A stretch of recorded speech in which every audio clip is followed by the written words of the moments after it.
Hello guys, നമസ്കാരം.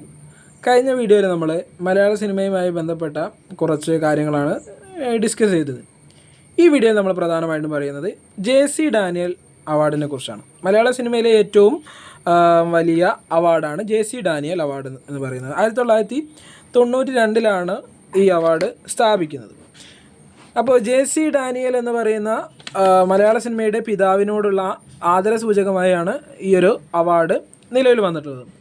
ഈ അവാർഡിൻ്റെ തുക, ഈ സമ്മാന തുക എന്ന് പറയുന്നത് 5 ലക്ഷം രൂപയും അതേപോലെ തന്നെ ഒരു പ്രശസ്തി പത്രവും അല്ലെങ്കിൽ ഒരു ഫലകവുമാണ്. ഇനി JC ഡാനിയൽ അവാർഡ് നേടിയ ആദ്യത്തെ വ്യക്തി എന്ന് പറയുന്നത് TE വാസുദേവനാണ്. ആദ്യത്തെ വനിത ആറന്മുള പൊന്നമ്മ. അവസാനമായി JC ഡാനിയൽ അവാർഡ് നേടിയത് ഷാജിയൻ കരുണാണ്. JC ഡാനിയലിനെ ആസ്പദമാക്കി അദ്ദേഹത്തിൻ്റെ ജീവിതവുമായി ബന്ധപ്പെട്ട അല്ലെങ്കിൽ അദ്ദേഹത്തിൻ്റെ ജീവിതത്തെ ആസ്പദമാക്കി പുറത്തിറങ്ങിയ സിനിമയായിരുന്നു സെല്ലുലോയിഡ് എന്ന് പറയുന്ന സിനിമ. ഇന്ത്യൻ സിനിമയുടെ 100ാം വാർഷികം പുറത്തിറങ്ങിയ സിനിമയായിരുന്നു സെല്ലുലോയിഡ്.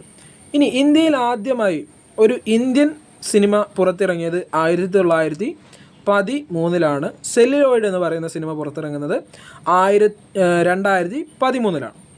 അപ്പോൾ ഇത്രയും കാര്യങ്ങളാണ് ഈ ഒരു വീഡിയോയിൽ പറയുന്നത്. മറ്റൊരു വീഡിയോയിൽ കുറച്ച് ഇൻട്രസ്റ്റിംഗ് ആയിട്ടുള്ള അടുത്ത കാര്യങ്ങളുമായി ബന്ധപ്പെട്ട് വരാം. Okay, thank you.